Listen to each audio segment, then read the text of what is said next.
lights are off and away they go. Extremely loose. He's managed to hold on. He missed the complete. That is crazy stuff. Side Freitas is on the grass on the infield floor. He slides through. He tags Richard Eck.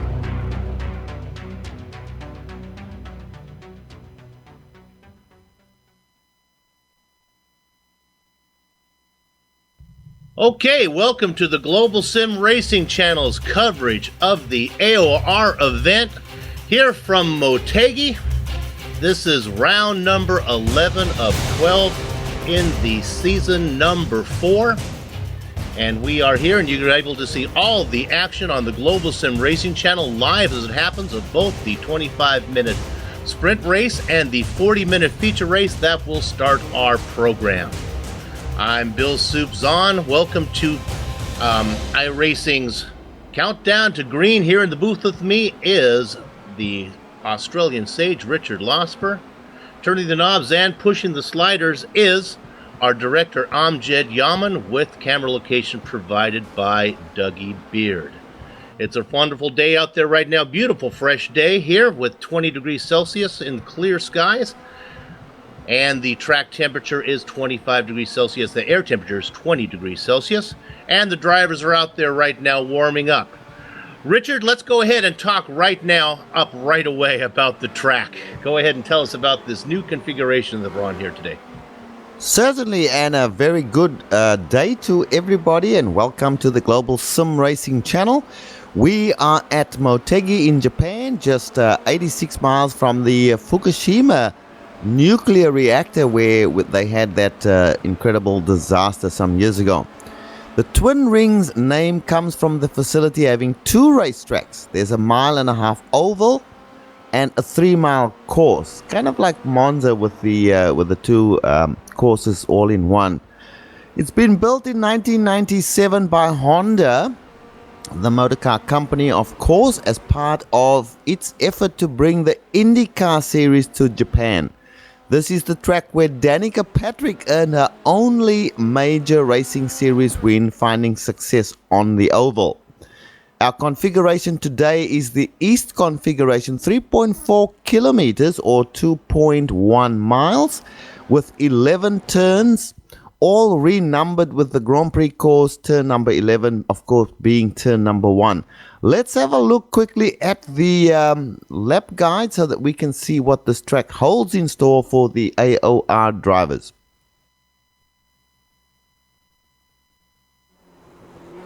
All right, we've got Amjad Yaman in the GSRC Formula Renault 2.0, so let's do a lap around Motegi. Coming down to turn 1, the draft and the heavy braking is going to make for an enticing opportunity to pass. You're going to see a lot of drivers try to make attempts into here. Just be careful not to send yourself into the kitty litter by getting in too deep. As we cross under the bridge, we're going to pass up the pit straight of the GP course. Some S's and a chicane later, we wind up right at what is normally turn 4. Now, it's turn 5 instead. But it still brings you onto the backstretch where you'll want to drive the car to the left and spot your brake marker for turn 6. It's just a bit more than 90 degrees, so this corner acts a little more like a hairpin. Obviously, it's going to be another popular overtaking spot. Then, the track swings us back outside the oval yet again, where turn 7 is a flat-out blast. Hold tight to the right and then get the car woed up for the medium-speed S's that are 8 and 9. You might be fighting understeer in the aero wash of the car ahead through these. The second apex is definitely the slower of the two and can lure you into a false sense of security. After that, you gotta switch sides quick because turn 10 hits you in a hurry. Nailing the exit off this corner will be very important because the final hairpin is coming up afterwards. You could be extremely vulnerable if your opponent manages to outgun you off the corner. Granted, if they do send one up the inside here, the smart thing would be to back up the corner, square off the exit, and get them right back on the main straight. Hopefully, you've held it all together, and as we cross the line, we've now finished a lap around Motegi.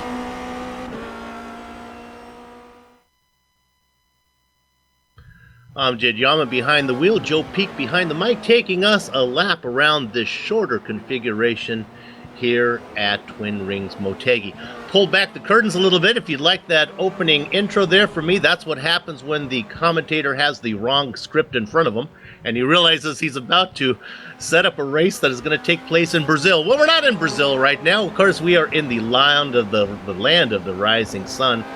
And even though these early morning shadows are evidence to the contrary here, as they are casting some long shadows for sure. Now, let's go ahead and we are going to look at what happened last time in Montreal. You saw Jeroen Kwekel once again do his Dr. Jekyll and Mr. Hyde impression, while Juni Slavasi moved a step closer to defending his crown. In the feature race, a cast of 31 drivers took the stage, starring Jeroen Kwekel in the role of the good Dr. Jekyll, grabbing the pole and setting fastest lap on the way to a near wire-to-wire win. You know, his series-leading 5th of the season, Kwekel scored a maximum point and put the pressure on the man he's chasing, the unit, Juni Slavasi, who started outside of Kwekel on the front row but was forced off the podium spots by Christian Koch and Renault Oosterkamp. 21 drivers finished on the lead lap of the feature, putting Christoph Holstein on the pole inside of Vittorio Saltalamacchia. The driver were able to squeeze in 16 laps during the 25 minutes of racing, and the car across the start-finish line for each of those 16 laps was the number 9 Quantum Racing machine of Christoph Holstein, his first win of the season. Try as he might, Saltalamacchia wasn't able to hold on to Holstein, but did a respectable job of posting a 10th place finish. For Kwekel, unfortunately, Mr. Hyde showed his ugly head again. Contact on the first lap prevented the earthquake from repeating his feature race success, slipping his car home in 13th. The hard chargers were Gunnar Nienhaus, 27th to 2nd, and point leader Juni Slavasi, 18th to 3rd. So, when we add up the results of the feature and the sprint races, what do we find? Well, Jeroen Kwekel of Origin Front Row Racing on the top with 39 points. However, only a single point ahead of privateer Juni Slavasi. You know, with time running out in the season, if the earthquake is going to need to put a larger margin between him and the unit each race if he hopes to win the crown. Former champ Christian Koch for Pure Racing was 3rd, a pair of points ahead of EVO René Oosterkamp in 4th. The big news, though, and this is big news, is Quantum Motorsports, who had Christoph Holstein and Adam Tierney tie for 5th with 21 points each. Holstein gets the honor of the graphic spot on the merits of his race victory. A final note now, we thought about Montreal that it would be an incident-friendly venue, and indeed it was, with 11 drivers earning bonus points for having 0 incidents. In fact, Vittorio Saltalamacchia earned a pair of bonus points, being clean for both the feature and the sprint event. All right, now let's move down. We've talked about the track. We've reviewed last race. Let's go ahead and get right into the driver standings now. Now, even though there was not a lot of change in some of these driver standings, it's darn pretty interesting when we look at the team standings. Now, keep in mind that these points are at the top. They reflect the 2 drop weeks that the rules allow for and are being seen here for the first time anywhere here on the Global Sim Racing channel.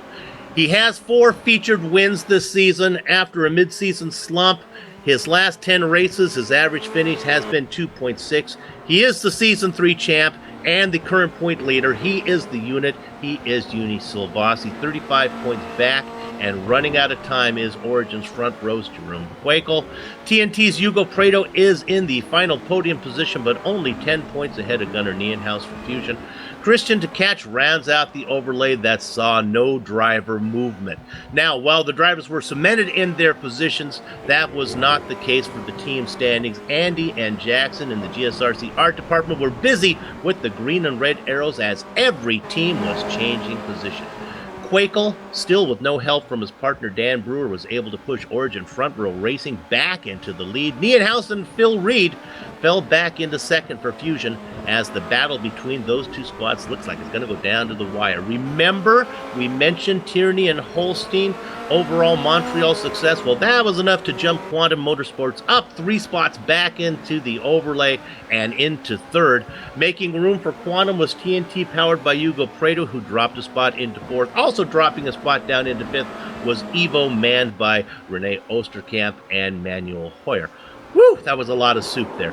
Richard, we've reviewed the last rounds, introduced the track, gone over the drivers and team championships. Let me throw it back over to you for a little change of pace. Why don't you talk about the series and race details?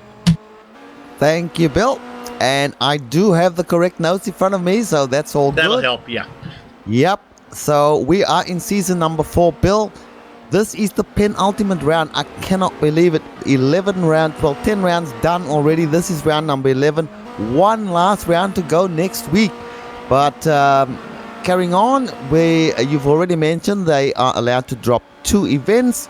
The car, of course, is the fabulous Formula Renault 2 with an engine of 2 liters, 4-cylinder, 16-valve, naturally aspirated. Power produced is 210 brake horsepower at 7,500 RPM. So a very fast car. The setups, of course, are open, so anyone can use their own setup. There's 40% of fuel limit, so that gives them 20 liters to work with. That's plenty. The format is 2 races per event. A feature race of 40 minutes, the sprint race of 25 minutes. 2 distinct different winners, although they can be the same winner, of course. Starts are standing starts, so no time to heat up the tires. We've got a slippery track here today, so it's going to be interesting. No fast repairs. There are incident caps, yes, indeed, different for the feature race and the sprint race. The weather, of course, dynamic. We've spoken about the weather already. Just to note that it is carried over in terms of track conditions from a previous practice session. Soup, go ahead and talk some more about the format of the event. I can do that. Let's go ahead and do the event format. Qualifying is 2 laps alone. That's what's going on right now. The featured race, that's what we're going to start with. It's a 40-minute, 1-stop race. We figure pretty large window. Is going to be grid sequentially via how they qualify right now. There's an incident cap, 13 X's. You lose half your points, 17 X's, and you are DQ'd. And then you get the standard points here for the feature race. Then the big thing that we do, after that, all the drivers on the lead lap will be inverted for the 25-minute sprint race that follows. If you're last on the lead lap, you're going to be on the pole for the sprint race. Incident cap is 13x, but this time you don't lose half your points, you're actually disqualified. And the points, well, it's slightly reduced here for the sprint race. Okay, we got through all of the information that we needed to do. They're just about to go to grid. This little venue that's laid out this way, Richard, we can do this quickly before we go to the before we do the grid. First corner could be an issue today. Oh yeah, we've got 11 turns to talk about. There's a long straightaway leading into turn 1, and so there's plenty of opportunity there. Of course, they're coming off a genuine 180-degree hairpin at turn number 11, so very interesting course. The crossover from the normal course onto the back section there is tricky, so I expect we'll see a few issues. Let's do the grid. We're getting close. Let's see how they grid it up right now. On the front row, well, it's no surprise to see Uni Slavasi and Jeroen Quakel up there, the unit and the earthquake. Kerry Nolden and Christian Tkach. Watch out for Tkach. He was fast in qualifying. Sit in the second row. Lawrence de Rijk and Christoph Holstein make up row number 3. Ricard Arnault in the 7th spot, Adam Tierney behind row number 5, the French-Canadian Jean-Francois Gaudin and Rene Oosterkamp. Richard? Yep, and we go now to row number 6 with Phil Reed and Dylan Hember. Row number 7 with Evan Imre and Andy Cowie. Row 8 is Ty McLeod and Sarah Dove. Sarah's improving all the time.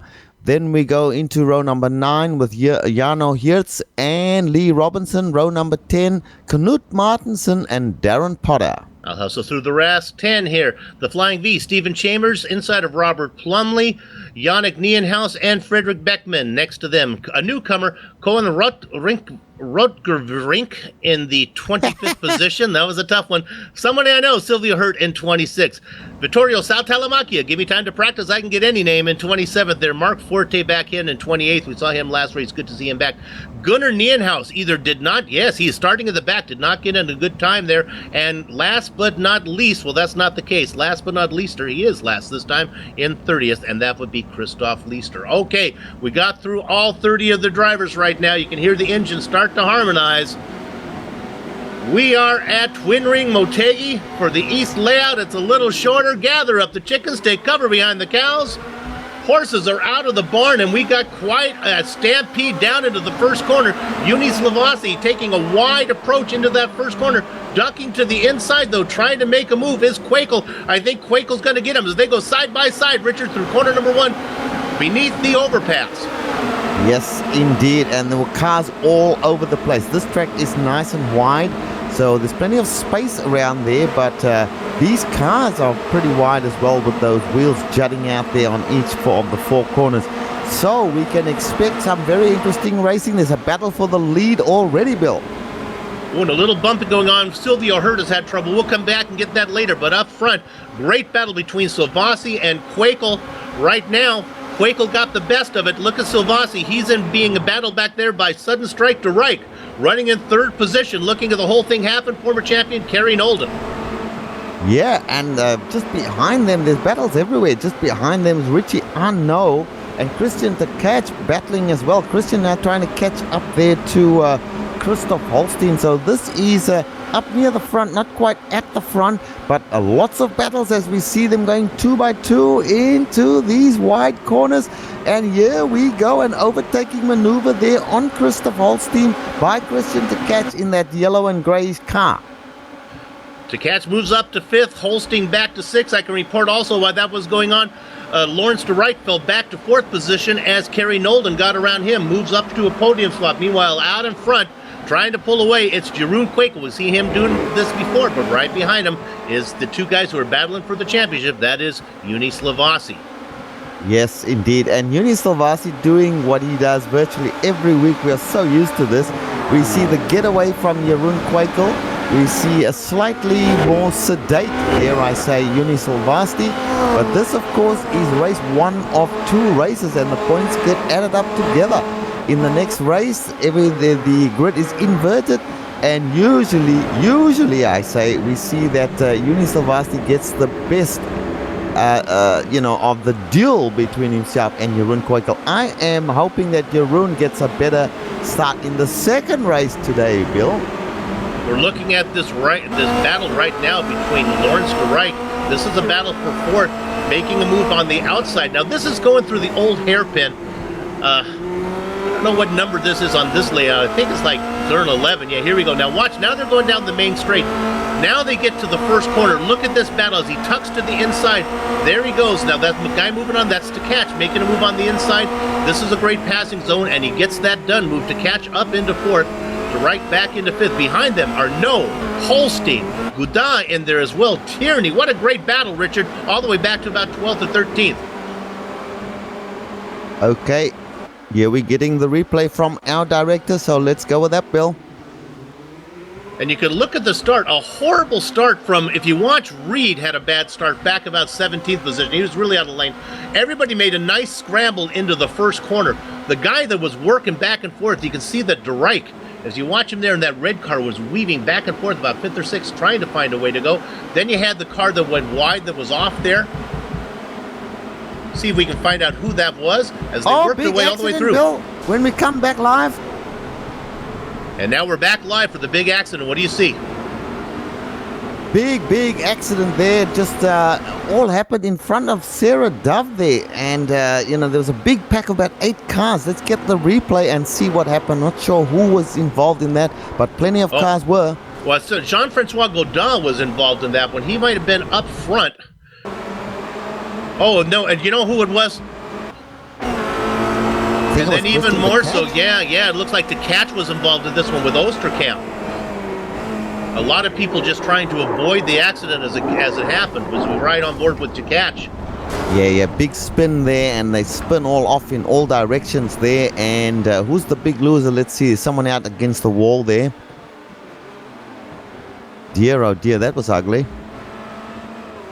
Absolutely, it just turned into like an octopus trying to put on his socks. There were cars going everywhere. You couldn't tell what was going on. I tell you who scored big out of that. It was Sarah Dove. Sarah's up Bill into 6th place. Have a look at that. Yeah, we said the cars that were involved. I wish I could get a list of them. I'm still working on it as we're back live now, looking at Sarah Dove right now.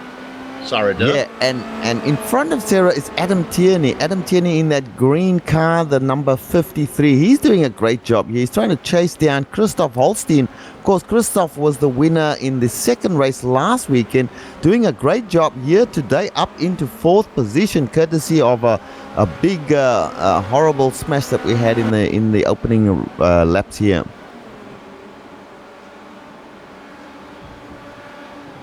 And They Kerry received Nolden. Oh, Kerry Nolden up to third place behind Sylvasti and Quakel as well. That's a great job. Still going through trying to get a list of drivers that may have been involved in that incident. Well, I can tell you, Lawrence de Rijk, Richie Arnaud, Christian Tekach, Phil Reed, and Lee Robinson are all in the pits. Yeah, I think that's and there might have been more that had damage as well. Yeah, I think you're right. Getting back to the action, let's just check in with P12. I'm hearing there's some action going on there. Let's have a look. I think we're looking at Knut Martinson in a battle as they go just under the overpass. Now that's Plumley on the outside. They're coming around. Martinson in that blue and yellow machine. They're still side by side. These guys are notorious. They do a lot of racing together. These guys always seem to be equally paced. They still cannot get this finish. Finally, Plumley, with a little bit of momentum on that outside line, is going to lock into 12th position. Martinson back there in 13th. A little bit farther behind them, we drop back a couple spots. It's Frederick Beckman in a battle there with Yannick Nienhaus. These guys are all up lots of positions thanks to the attrition, Richard, that took place in front of them. Oh, yeah, and I heard just a little earlier Yannick Nienhaus being very courteous and saying something like, go ahead to his opponent there, Beckman. But they are in a battle, and they all pretty close to each other. Beckman, or Nienhaus rather, showing his nose there. They are part of a little four pack. Let's look at somebody's off. De Rijk had an incident there. He was running back. Oh, actually, it's the car in front. I think he ran into him. If we look at De Rijk and Forte, yeah. Oh dear, lots of accidents. Mark Forte, Phil Reed involved there. Lawrence de Rijk back in trouble again. Now, if you watch Forte, he starts to roll forward, and just that little bit of momentum that you really got to keep it locked up, and just De Rijk didn't have anywhere to go. That's when you're coming around.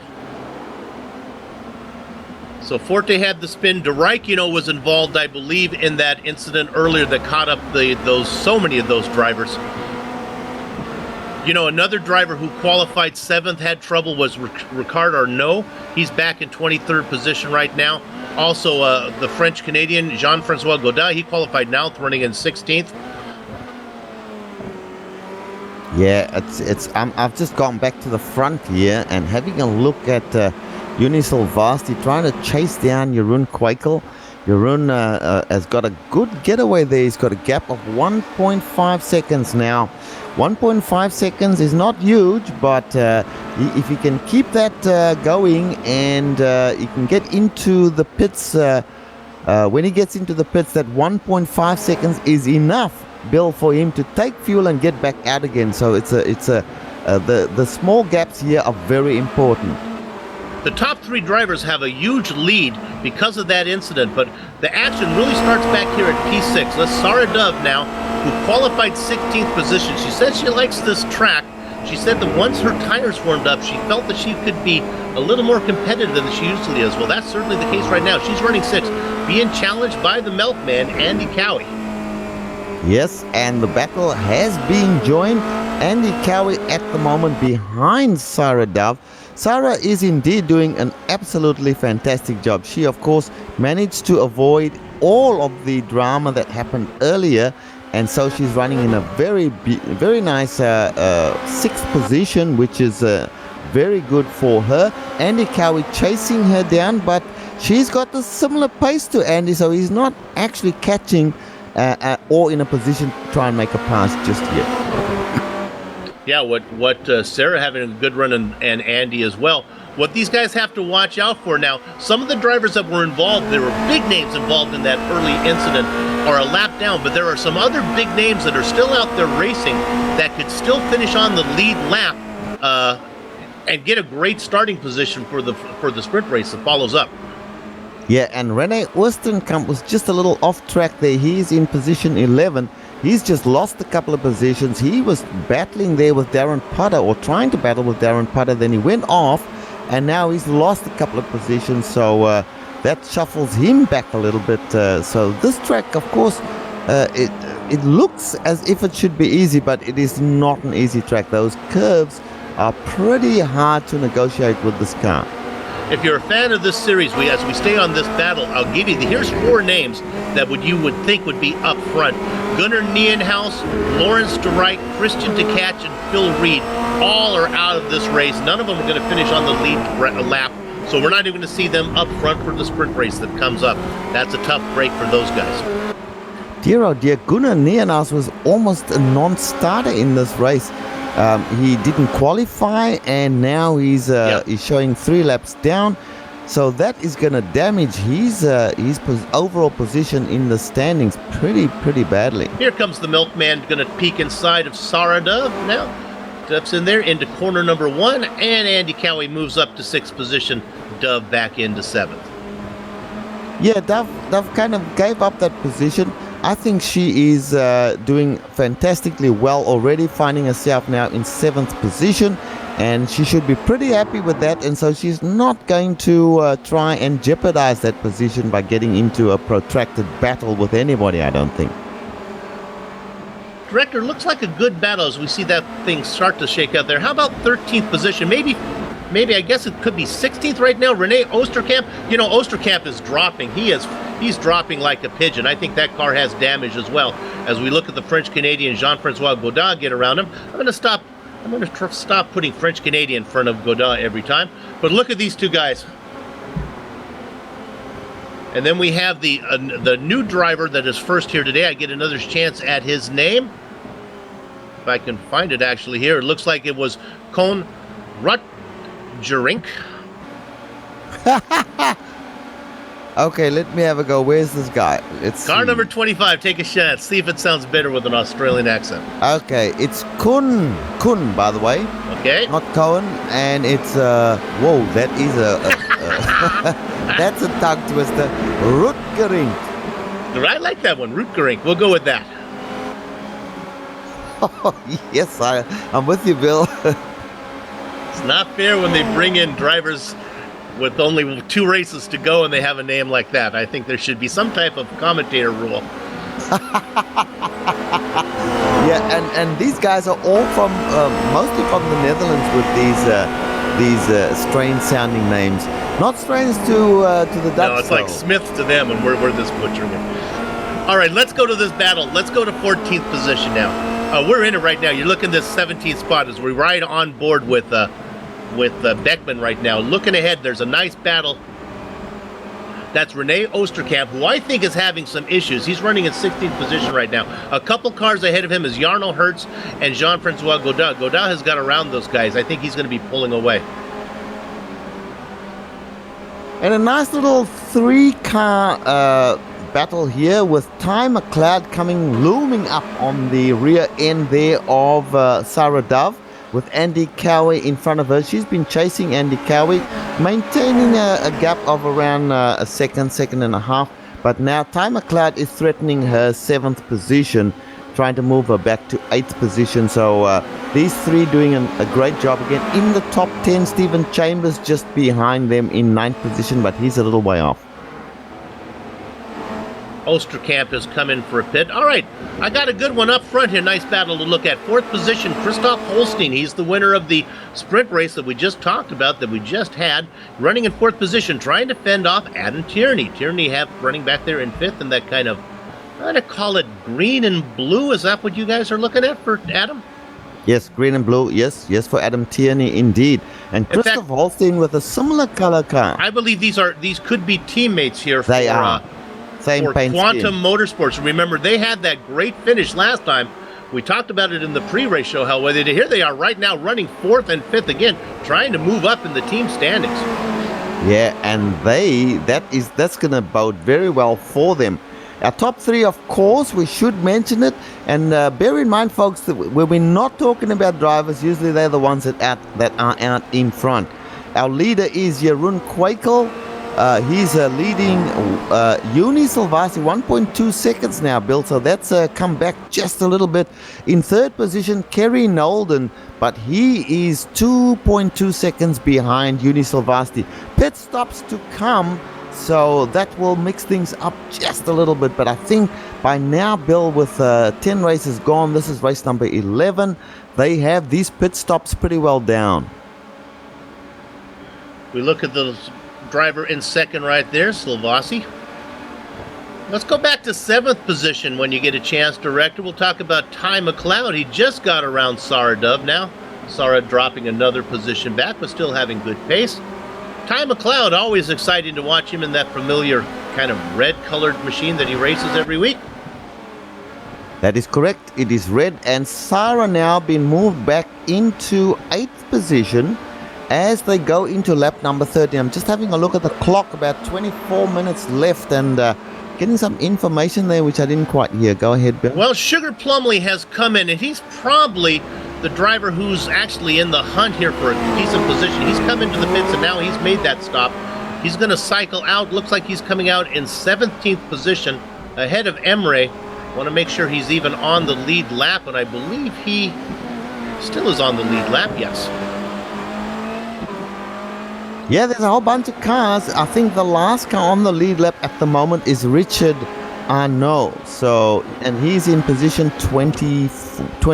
So, 21 cars on the lead lap. That's pretty good. Normally it's around 17 or 18. But I think last week we also had over 20 cars on the lead lap, Bill. Very much so.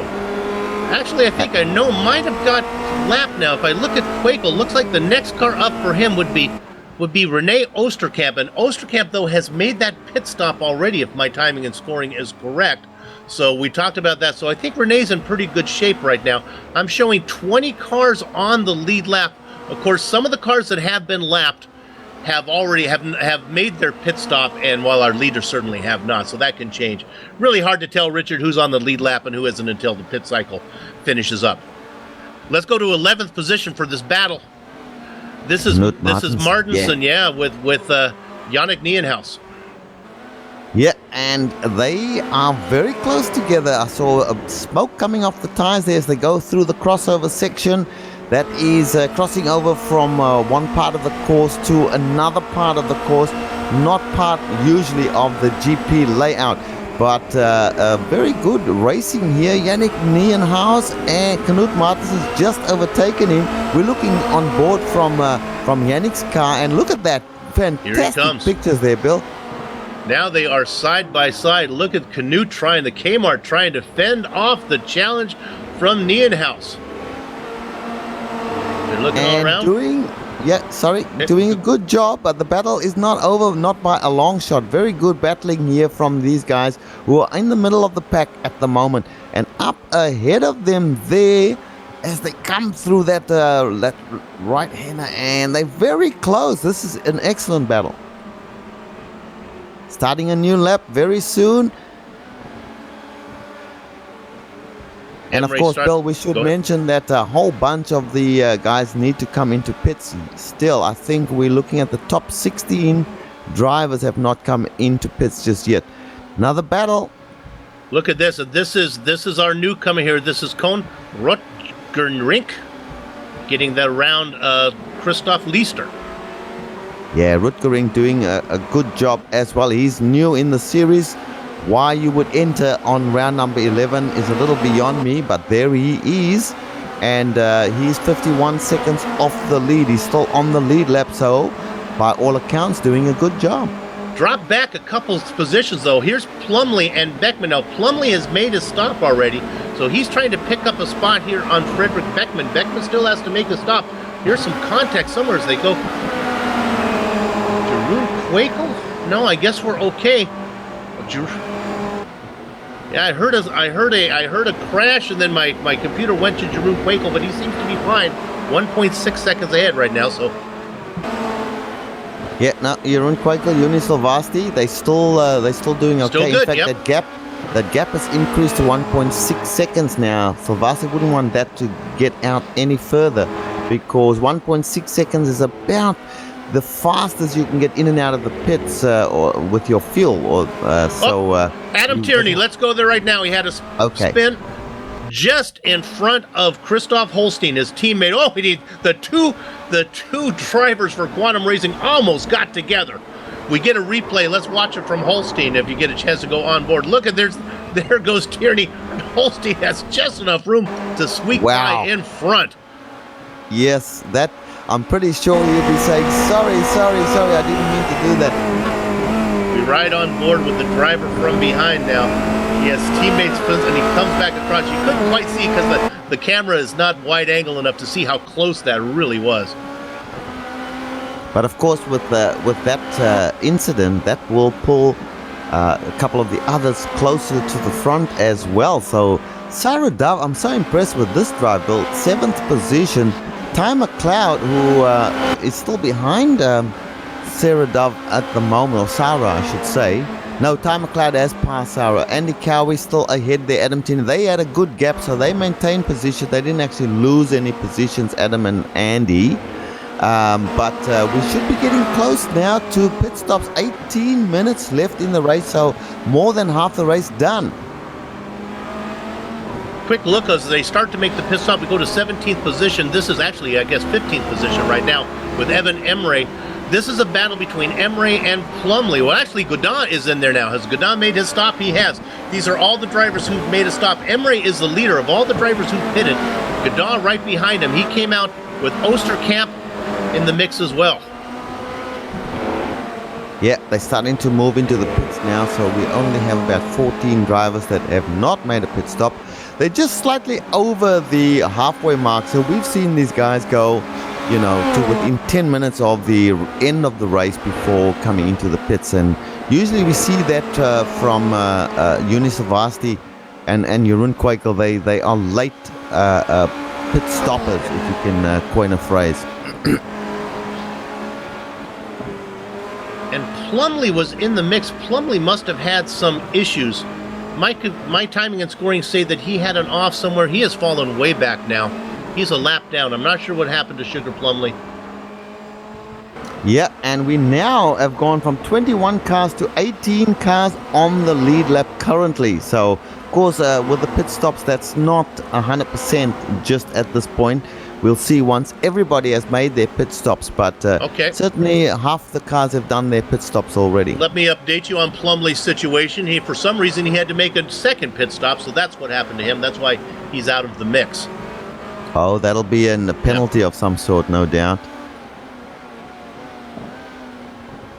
I tell you what, Jeroen Kwekel has now increased his lead to 2.4 seconds over Unisavasti. So that was 1.2 seconds a few laps ago. So he's double that distance. And we mentioned that if you get over 1.6, 1.7 seconds, then that gives you enough time to get in and out of the pits in front of your opponent, if they even if you have pit stops on different laps. So that gap is important, and Jeroen will know that. So he's pushing really hard at the moment to maintain that gap, because that'll keep him out in front after the pit stops are done, Bill. When you talk about the gap, how about the gap from third, from Kerry Nolden back to Christoph Holstein? Oh, yeah. 15 seconds here, and we've only been racing for 20 minutes, 25 minutes. That's correct. All right, now Andy Cowie has come in to make his stop. It looks like he's going to cycle out in 11th position. I think he's going to be the leaders of all the cars who've pitted so far. Yeah, he's had a long pit stop though, 3 seconds. And that may sound ridiculously short, but for these cars, the average pit stop is under 2 seconds. So we're really, if you're doing 3 seconds, that's no good. We're looking at this battle here between Yannick Nienhuis and then the Magic One, Darren Potter here. Potter trying to find his way around. He may have to use some type of spell, because right now Yannick Nienhuis is really tough to get around. Yes, and Yannick, this is the apex wide. There, yeah. This is where he has an opportunity. He's level now, but he's on the outside. Yannick got the inside line there. They give each other a wide berth, and they come back onto the front straight now, going to finish lap number 19, I believe. The battle still rages. This has been going on since we called it. That was about 5 laps ago, Bill. Nienhuis takes that defensive line into one. He's going to force Potter around the top side. Potter's going to have a little momentum up there. Now he goes beneath the overpass, and I think he's going to be able to get that spot. So that's 9th, and then move 10th back to Yannick Nienhuis. Of course, there's a pit stop in the near future for both of these drivers. That's right. And in fact, our top 10, none of our top 10 have entered the pits for their pit stops here. So Jack Nierenhaus is sort of the leader of those drivers who have not made pit stops. We're looking at Cowie right now. We're right on board with the Milkman. He has already made his stop. He's trying to get around Yannick. This is all going to disappear for you here in a second, Mr. Milkman. If you just wait a bit, because I think these guys are coming in this time around. So be patient. If they don't come in, then you can try it maybe during this lap. Let's see if these guys are going to listen to me and make the stop. Behind Cowie, though, he's got to get going, is Jarno Hertz. Oh, but Hertz has not made his stop as well. So all these guys are going to get out of your way in a second, Andy. Yeah, yep. Sometimes it's not easy to know who's made pit stops and who hasn't if you're in the driver's seat. So he may not know that, so he's just driving as hard as he can. But we can, of course, have the benefit of our timing and scoring telling us exactly what's going on out there. Now, Bill, 3 seconds between Jeroen Kwekel and Juni Silvasti. Juni does not have a problem. I'm pretty sure he's been clean all throughout the race. But it's just a demonstrably overpowering performance by the Earthquake. Well, once I found the right script and I wasn't actually doing the iRacing Drivers Association race from Brazil, we talked about Kwekel and the Dr. Jekyll and Mr. Hyde. His problem is not the feature race that we're in right now. His problem is getting a result in the sprint race that follows. You can hear it in his interview that you did with him, Richard, last time. Just the half frustration, half resignation that I just can't get any luck in the feature and the sprint races. So that's where he needs to have a good result. Yes, and you know, the problem is, and I can completely understand it, you are the fastest. You've just won the feature race. You're starting from the very rear of everyone that was on the lead lap. It is up to you to try and get to the front as fast as you can, and that's the problem, right? And you relax. And you could hear him trying to piece together that to say that there's a little bit of luck involved without diminishing what Juni Silvasti does, which is managed to get all the way through those sprints. That's correct. Now, Juni all right, Silvasti, here he comes. Oh, here we go. Into the pits comes our leader. Silvasti's going to stay out one more time, as does Nolden. So Kwekel, the Earthquake, will not show wire to wire on the actual little charts that we use. Yeah, I think this is characteristic. Jeroen goes in 2.58 seconds. So that's a pretty long stop, but they did stay out, I should say, for a very long time. So that makes sense as to why they're over 2 seconds. Now, Jeroen Kwekel, he's the benchmark. Can Juni Silvasti and Kerry Nolden get in and out before he comes around? I don't think so. I think he had a big enough lead, Bill. The good news for Kwekel is he's out with clear track in front of him. No back markers to have to negotiate. He should have a couple clean laps before he has to worry about getting around Christoph Leister. And I think by then Silvasti will be coming in. Yeah, all eyes on Juni Silvasti. Will he come in on this lap? We've seen him actually go a lap or two more than Kwekel in a bid to improve his section. But yeah, he is. He's coming in. Now, yeah, I think the real issue here is not so much what Silvasti would do with Kwekel, but how these come out in relationship to Nolden, who's right behind him. He's been behind him the whole race. Both come in. They both hit their box nice. Silvasti was in first. Silvasti gets a good jump. Very quick stop. Much faster than 1.4 seconds. 1.4 seconds, Bill, as opposed to 2.58 seconds. A second faster. Yep. That just now we know. Oh, and look at this. And they come out right. That fast pit stop. Look at this. And he's going to be able to get him. This is Silvasti. Was able to sneak by Kwekel from the pit stop. Did he take enough petrol? This is the big question. I think he's going to be fine. We've seen that kind of stops before. We're only talking about 10 minutes of racing required. I'd say he's fine on fuel. I'd say that for some reason, Kwekel is battling hard. This is it. Battle has been joined. And we see Silvasti now on the inside. Now he'll be on the outside. Kwekel falls in behind him. Kwekel now goes to try and make another move on Yuni Silvasti, but now Yuni Silvasti has the bit between the teeth as we use the equine metaphor. Silvasti out in front. Quakel has got to be shaking his head. How did he do that? Well, Jeroen, I'll tell you. Silvasti was in his box on my time. He was scoring 4.2 seconds compared to you for 5.6 and Nolden for 6.7. So that's probably why. Now you're going to have to do it on the track. Again, Richard, assuming that the unit has enough fuel in his tank. Yeah, and a quick moment just to bring the viewers up to date on Kerry Nolden. He has fallen back 3.6 seconds, even though he was in his box virtually at the same time as Yuni Silvasti. He's got a 3.6 second gap. The gap between our two leaders, Yuni Silvasti, Jeroen Quakel, almost 0.4 of a second, and there is a big battle there which we'll be keeping an eye on pretty much to the end of this race now, Bill.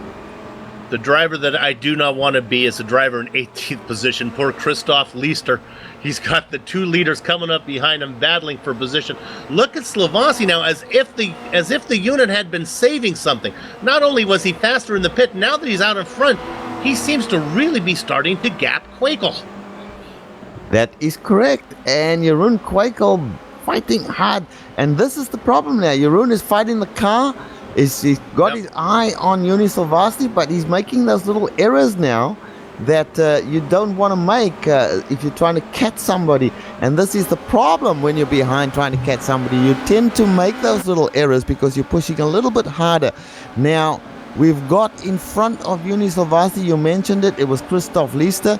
Will Christoph just move aside to let the leaders by, or will he hamper them in their quest to pass him? Let's have a look. Because Yuni Silvasti is right on top of him now. If this was maybe the last lap, you could see that Leister might put up more of a battle to try to get a good position for the sprint race. Right now, he's just going to get out of the way. Does a nice job of lifting. Doesn't hinder either one of those drivers. Maybe we can talk about your top 10 here before things really heat up at the end of the races. We have about 7.5 minutes to go.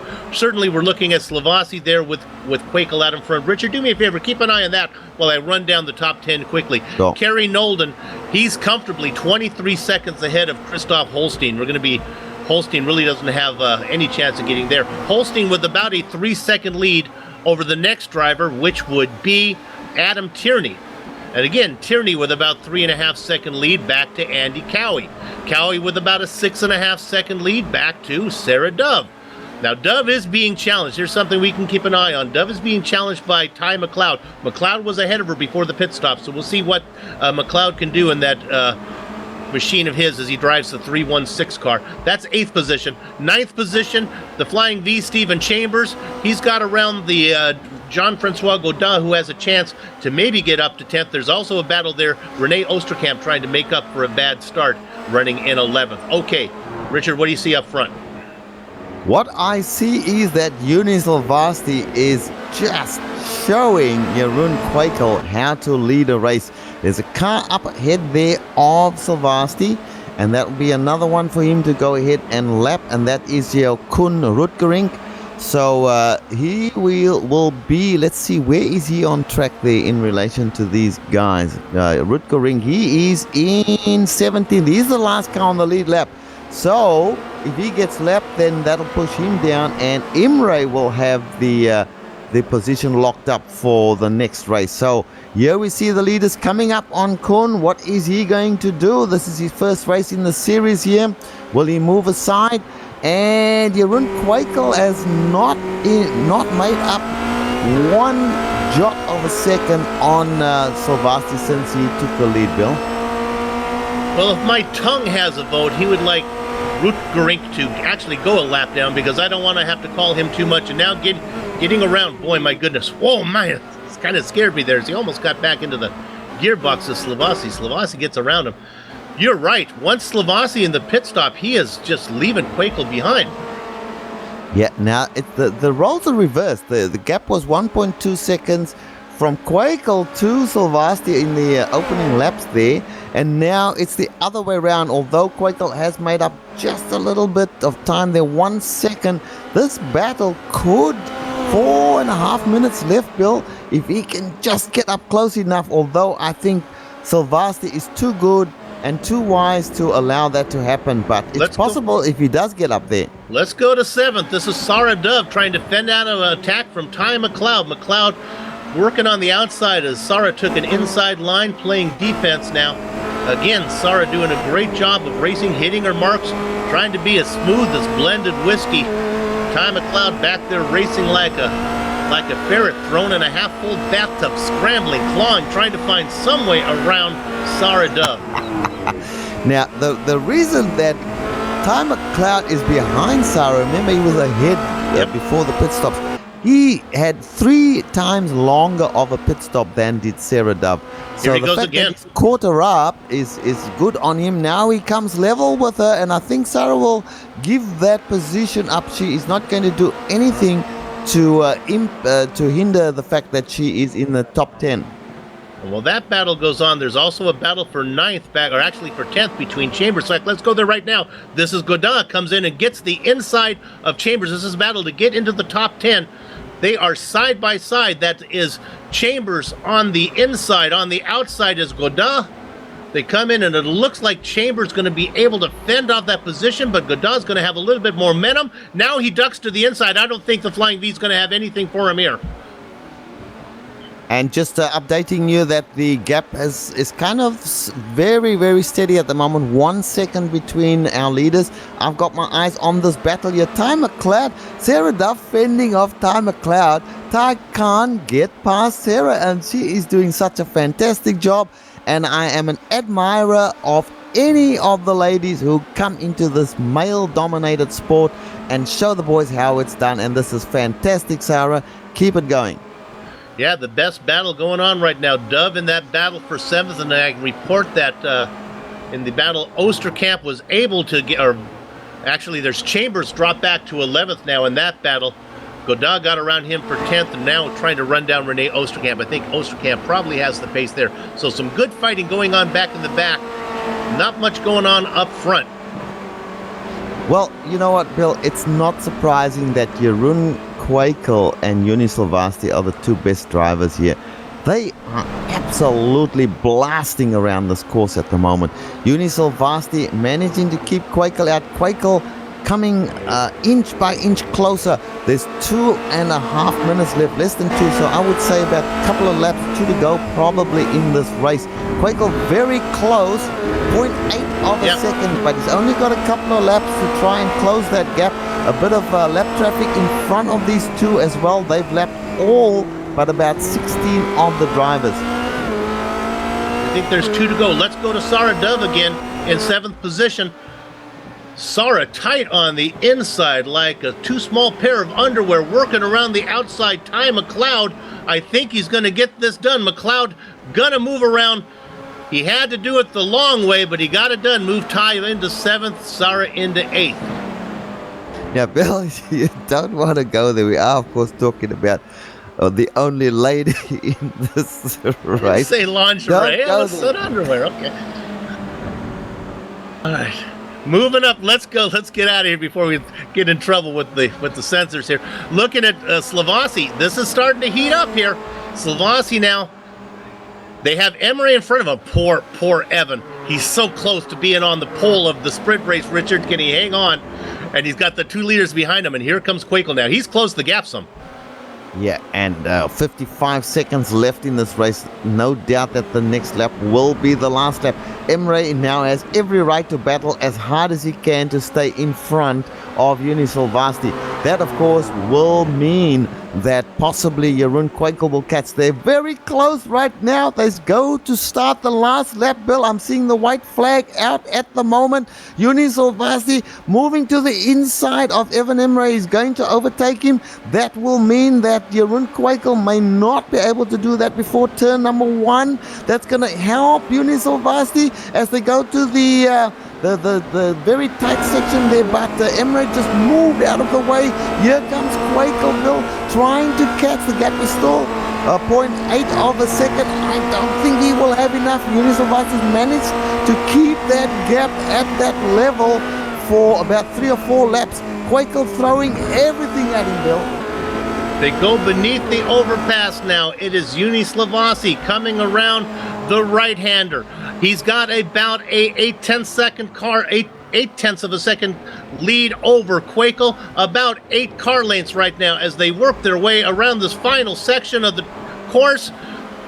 It looks like the unit is going to be able to hang on. They negotiate the left-hander. Just a few more corners to go. Yep, The long straightaway, long. but Quakel is too far behind to do it here at the hairpin.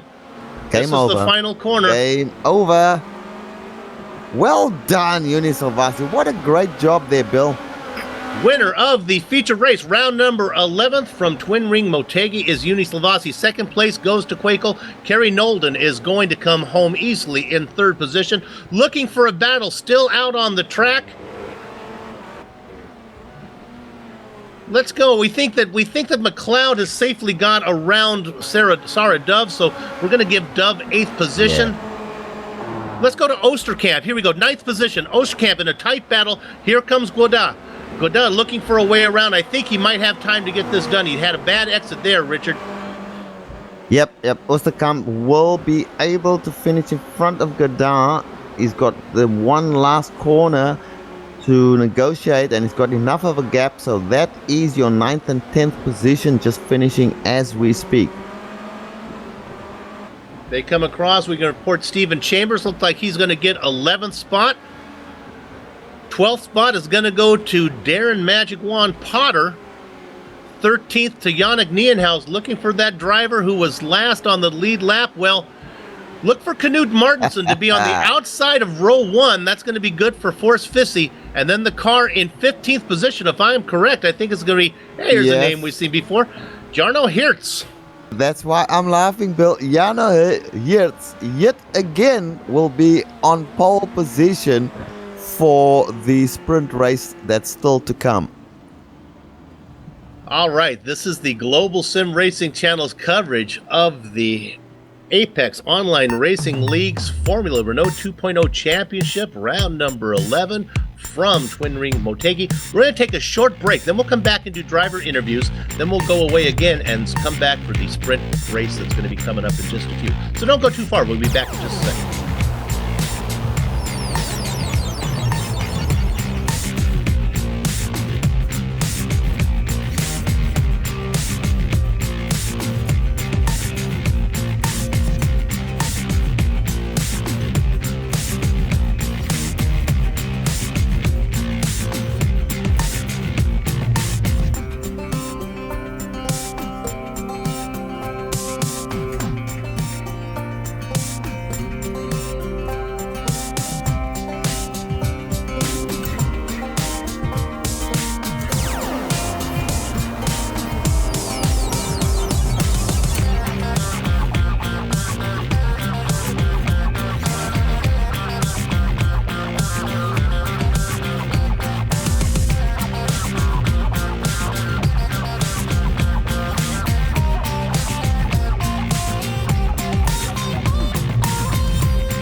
Welcome back to the Global Sim Racing Channel's coverage of the Apex Online Racing's Formula Renault 2.0 Championship. We're going to talk to a driver that had big expectations when the race started, but things did not Bill, go his way. Can I just cut in there? We didn't do the standings. Yeah. All right, we'll do those. We'll do those standings there in just a second. Let's talk to Richard Arnaud here, who came in. Richard, you finished 7th, but you qualified 7th, but you finished 23rd, caught up in that first lap big one. Yep, really, really disappointing, and I want to apologize to Christian. So I see 10 times the replay, and yeah, it's just a misjudgment by myself. I don't want to overtake him in that place. It was really tight, fast corner, so there is a big risk of collision, as there is finally. And I brake earlier, but I don't expect him to take that line, and I take just a video to see the difference between a single screen and a triple screen. And if I got the triple, I know I didn't do that mistakes, because on cockpit view and on roll bar view there is a totally different aspect of the placement of these cars. So that's what it is, and I hope to do a good race for race 2.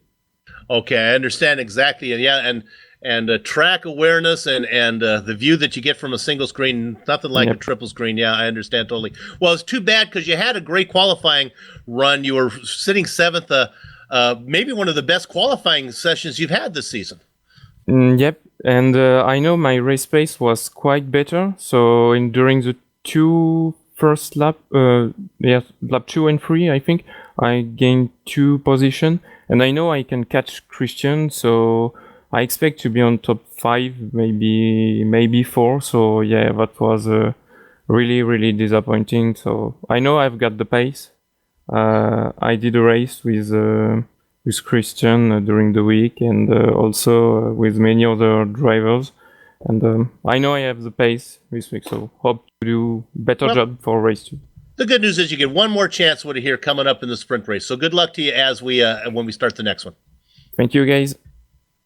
Richard Arnaud, qualified 7th, finished 23. Now, as Richard informed me, and I missed again another mistake, they're going to start docking me here. Let's go ahead and run down the entire standings here. I'll take the top 10. Uni Slavasi had a great pit stop, got the win.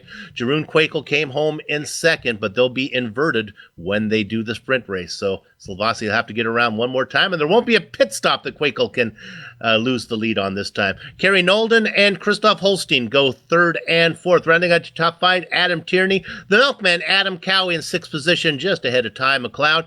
Sarah Dove had a great run in 8th spot, coming home in the top 10. Might be her best feature race results so far this season. Renee Osterkamp and Jean-Francois Godel round out your top 10. Richard?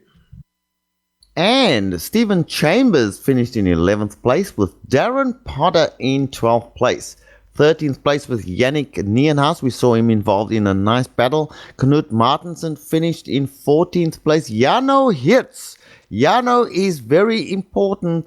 Why? Because he will be on pole position in the next race. He finished here in 15th place. Evan Emre in 16th. Koen Rutgering. I'm sure you're glad I'm saying this. I'm glad that felt you. That's good. He finished in 17th place. 18th place, Christoph Leister. 19th place, Robert Plumley. And 20th place, Vittorio Saltalamacchia. If that driver finishes between 11th and 20th every race, I'll be a happy man because he won't be in my section to call out. 20 hidden blackjack, Dylan Hember, Frederick Beckman in 22nd position. 23rd and 24th, our driver we just talked to, Richard Arnaud and Silvio Hurt. Mark Forte gets the quarter century mark. Then the big names that had trouble that are going to see at the back of the pack here for the sprint race. Gunnar Nienhaus, Lawrence de Rijk, Christian Teketch, Phil Reed back there in 30th, just behind Lee Robinson. My goodness, some big names at the very back. Director, I need to know if we're going to go to break or if we're going to talk to Ty McLeod. We go ahead and bring Ty, and we'll let Richard talk to Ty real quick. Here we go. Let's go ahead and talk to Ty McLeod. He was in a great battle with a few drivers this race. One of them being Sarah Dove. He had to get around. Then he was in a battle with Andy Cowie. Go ahead, Richard. Yeah. Hi, Taika. Have you got a copy? Hello, Richard. How you doing? I am well. Now, you had a pretty decent race there and a nice little battle there with Sarah Dove. Tell us about that. Aye, she did well, didn't she? Aye, she was absolutely brilliant. We raced that. Mucked up my quali, which was brilliant actually. It caused a lot of fun for the race. I think I went off in turn one. I kind of got my wheels a bit hooked under the grass in turn one, which kind of took me wide, but managed to get back on safely. And yeah, the rest of the race, it was brilliant. There was a couple of battles with Sarah. There was another one with Stephen Chambers. I tried catching up to Andy Cowie, but I ended up getting a bit of damage. Not sure where from, but I ended up getting it repaired in the pits. It cost me about 6 or 7 seconds. That's why you were in there for 9 seconds. We wondered about that. I thought that you had a bit of damage repair. That big accident that took place early on in the race, I can't remember, were you involved in that? No, I think I was a couple of seconds behind when that all kicked off, and then all of a sudden my engineer just started going absolutely crazy. Yeah, car stopped up ahead, car stopped up the head, got round the corner, and there was about 5 cars all over the place, so half throttle, hoping to get through it, fingers crossed. All right, so now we move to the next phase, which of course is the sprint race. Now you'll be right in the middle of you'll be probably around where you are now, 8th, 9th place at the start of this race. So what's your thoughts on the next race? Can you move forward from there? I think you can. I'm always hopeful anyway. I'm always looking to move forward. I'd rather go forward than backwards, but I'm just hoping give an entertaining show. That's all I'm hoping for. Well said there, my friend. You should come in the booth with comments like that. We love that. All right, all the best for the next race, my friend, and get up to the front there. We'd love to see that. Brilliant. Thank you. Have a good one. Okay, Ty McLeod, we're going to let him loose so he can go ahead and get in the cockpit and get ready for the next race. We're going to take a short break so we can do the same. We'll be back in just a few.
Well, the drivers have taken a short break and they've gotten back in their cars. Everyone at GSRC has taken a short break, and we are back now to bring you the sprint race, round number 11 of the Apex Online Racing's 2.0 Formula Renault 2.0 Championship.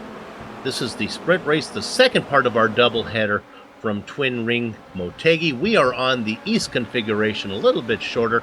Cuts out that supermarket section where you go down the frozen food aisle, up the canned corn aisle, and then down the kitchen aisle for kitchen stuff. So yeah, it's a little shorter track. Put on a great race though, Richard. We had a little bit of an issue. It really wasn't the big one. It wasn't a first lap incident. It happened like lap 3. We talked to Richard Renault about it, and it was just a matter of not quite knowing where he was on the track compared to the guys he was racing with.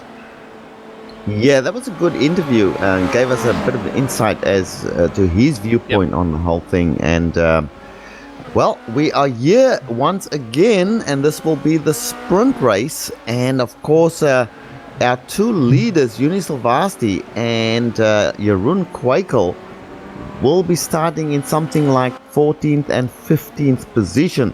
Now, this will be perhaps Bill Jeroen's best chance to have a good showing in the second race. He hasn't been lucky, as he says, in the second race at all. We feel that perhaps that if he'd been a little more patient in his second races, he could have done better, but he's still right up there. He is a fantastic driver, and I wish him all the best for this race. We're about to grid here in a minute. You know, you talk about Kwekel. Now, I did some practicing for the race, but of course I did it solo. What I saw from Jeroen, and I hope he comes in for a post-race interview, it almost felt like he was in dirty air. Like once Silvasti got in front of him, it was like he could not get around him. He had the pace, but just couldn't get up close. I'd be interested to see if that had played any factor in it. I wouldn't know, as all my laps were done by themselves. But what I do know is at least Kwekel will be starting ahead of Silvasti this time, and there won't be a pit stop that could cost Kwekel that position.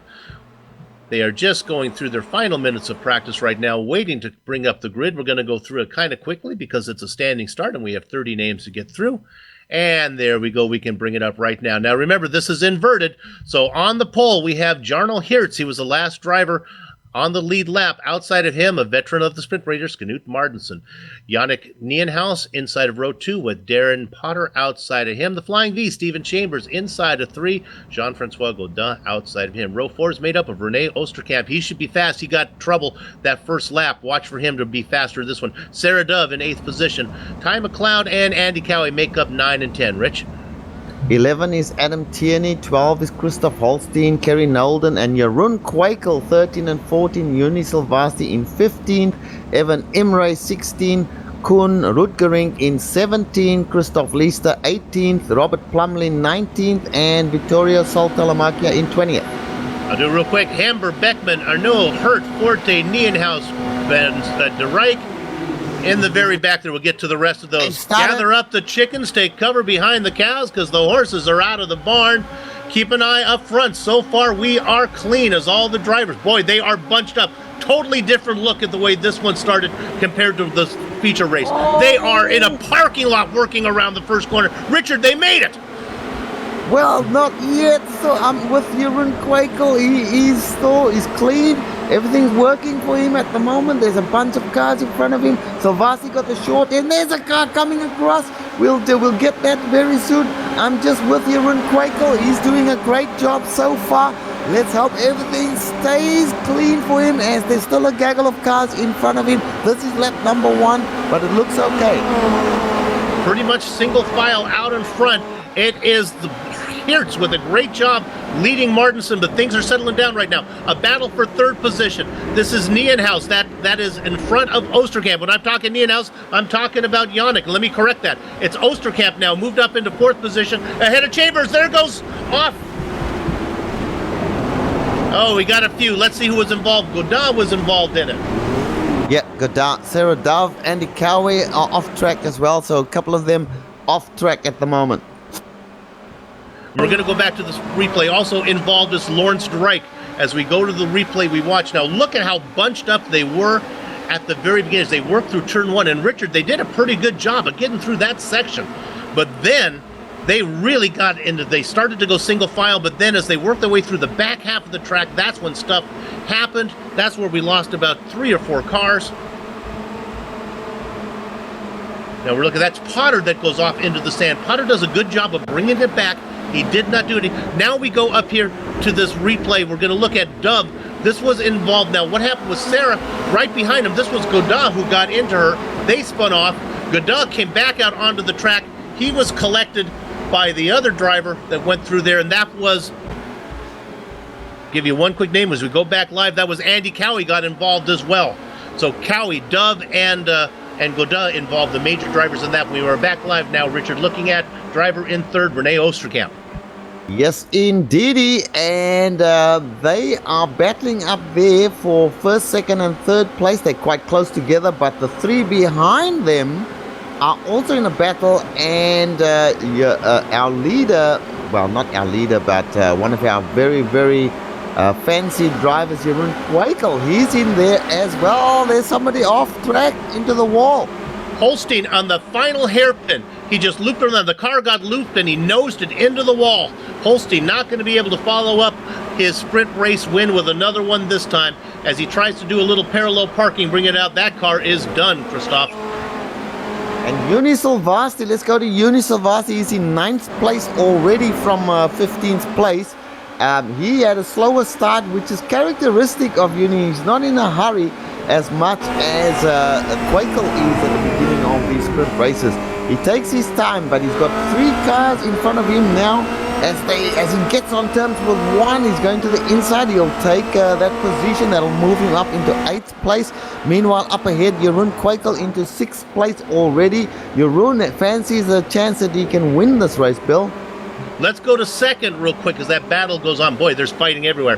This is Renee Oosterkamp here, who has got around Yannick Nienhuis finally. I think this is Oosterkamp's race to win.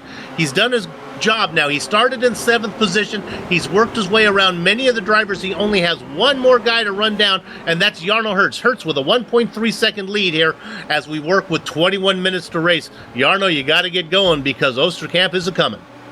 And in 3rd place, Yannick Nienhuis. He showed his nose there on René Oosterkamp, but he didn't follow through. And now he tucks in behind again. This is 3rd place. He's on the podium at the moment. Jarno Hertz still leading this race. René Oosterkamp in 2nd place. Yannick Nienhuis in 3rd place. Knut Martensen behind Yannick Nienhuis. And then in 5th place, Ty McLeod with Jeroen Kwekel coming in 6th place. And we can revert. Let's look at this. Slovasi got around now. We look at this battle. We go to 9th position right now. I think they're going to touch. Oh, they managed to stay off each other. This is Chambers in a battle with Tierney. They are okay. Tierney not giving up the ghost yet as they come around side by side. Look at this battle now ahead of them. As I can report that Slovasi has got around both of these guys, has moved into 7th, trying to run down Kwekel. And behind them now, Chambers is in 8th. Tierney, and now getting in the mix is also Evan Imre. Great battle for 8th. Yes, the 3 in front of Silvasti at the moment. We are talking about Chambers, Kwekel, and McLeod. These guys are in a fierce battle. So it looks as if Juni Silvasti is behind Jeroen Kwekel right now. Battle has been joined once again. I am looking forward to this as Jeroen moves to the inside, coming down the front straight. Will he have enough to get by before they're going to turn 1? He's got one of them. No, that's Ty McLeod fighting back. Now they go into the tight section of the course where you got a right-hander, then a left and another right. And he's got by Ty McLeod. Here comes Juni Silvasti. Can Juni do the same? Can Ty McLeod stay with that position? Juni Silvasti coming up on him as they head down the short straight into the right end. That's about turn number 7. And Juni Silvasti gets that done. And so, meanwhile, Kwekel has already moved past another one. Battle for the lead. Now, here we come. We thought he would be there soon. Here we go. There's a battle for 3. There's a Jarno Hertz in a battle. Here comes Nienhuis. Look at this. Nienhuis. No, it's Oosterkamp. Sorry. But there are 3 of them in there. Oosterkamp has brought Nienhuis in the mix as well. Oosterkamp now has the lead. Hertz in 2nd. But look at Yannick Nienhuis. This is the brother of Gunnar. We don't usually give Yannick quite as much attention as Gunnar does. Right now, Yannick doing a great race, running in 3rd position, trying to get around Jarno Hertz. as they work their way into the right-hander. Nienhuis dives it in there, also getting into the mix now. Here comes Quakel. Quakel now running in fourth. I think Quakel's going to be able to gobble up the third-place driver of Hertz this time through as they head into the first corner. Both drivers taking defensive line. Now Hertz tries to go to the outside. There is no room for Quakel to go. Quakel makes room as he elbows his way past, still, who was that? He got past Hertz. Now Quakel is behind Nienhuis. My goodness, Quakel has places to go. Meanwhile, the guy who's coming up, Juni Slovasi, Richard. Yes, indeed. Now we've got the Nienhuis, one of the Nienhuis brothers. This is Yannick Nienhuis in front of Quakel. Quakel goes to the inside. Quakel in a hurry. He's got very wide elbows, has Quakel, and he elbows his way past Hertz. Now he's in second place. Up ahead of him, René Woostenkamp. What can Juni Slovasi do? There we go. And Quakel has got that done now, so let's take a breath. It's Quakel, Nienhuis, Hertz, but it's soon coming up. Let's go back to fifth position. You're going to see him coming in the blue and black machine, those familiar colors. Juni Slovasi, the unit, going to be working, making short work here, I think, pretty soon of Jarno Hertz. Richard Hertz doing a great job of having a good run. Started on pole, has only fallen back to fourth position so far, 17 minutes yet to race. Here comes Slovasi. Yeah, Slovasi going around the outside as they go through the final turn number 11. Now he has to wait, and now he goes to the inside, and he goes back behind to get a little bit of draft, and now goes to the inside, and that's Jarno Hertz. Jarno Hertz holding off. Yeah. Slovasi, he doesn't get by, but now Jarno goes to the inside, defends Slovasi on the outside. He's in the wrong side for this turn, but he goes around the outside. Fantastic driving from Juni Slovasi right there. But the perils are not done for Hertz, because here comes Ty McLeod back there racing in the 316 machine, trying to move up into the top 5. But poor Slovasi has lost a lot of time to Quakel. All that traffic, Quakel has really opened up a lead. Now he probably has about a 2-second lead back to the unit. And Jeroen Quakel, the earthquake as we call him, he's trying to chase down René Woostenkamp. Now René is in first place in the sprint race, and René wants to stay there, but he knows that Jeroen Quakel is coming. And Jeroen Quakel probably has a little more pace than René Woostenkamp, or does he? Let's see what happens as that gap closes between René Woostenkamp and Jeroen Quakel. Yannick Nienhuis, fantastic job in third place, with Juni Slovasi coming up in fourth place. Looking back now at McLeod in this battle. Here he goes side by side, and he's going to get around Jarno. Jarno falls back to sixth spot. Next one to get around, well, I think it's Knut Martinsen. Jarno probably able to hold off Martinsen pretty well. So now they start to settle down. You know, you talk about Oosterkamp. He had to be feeling good. He got around Hertz to get the lead, took a deep breath, but couldn't relax very much too long, because as soon as he got around, Quakel was right there as well. So now Quakel about 0.7 of a second back. Should be there pretty darn soon. And Bill, I'm going back to Richie Arnaud. Richie was our interviewee from the previous race, and he fancied that he had a good opportunity to get in the top 5. Just touching base with him, he's currently in 14th position, Richie Arnaud, and in a battle here with Darren Potter, trying to get past him. So a good battle there for Richie Arnaud, our interviewee from the first race. I think he probably thought his chances were probably better in the feature race when he was starting up front. He has to work a little hard. Actually, done a pretty good job of getting through the field right now. Let's go to third position again. This is, my goodness, Richard, Yannick Nienhuis giving Slovasi everything he could ask for. Finally, the unit gets the preferred line into the corner number 1 and gets that pass made. Slovasi up to third now. Yes, Yannick Nienhuis did a good job to keep our winner of the first race there, Juni Slovasi, out. And now saying, here, kitty, kitty, kitty, kitty, is Jeroen Quakel trying to run down René Oosterkamp. He has closed the gap. It's just a matter of time before the Quake rumbles by. But he wants to do it quickly because he knows that the driver behind him has the pace. He's right there, but he didn't get the job done right there. That was René Oosterkamp.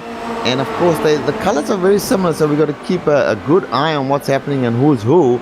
But at the moment, there's defense from Renault Ursicum not giving up at all.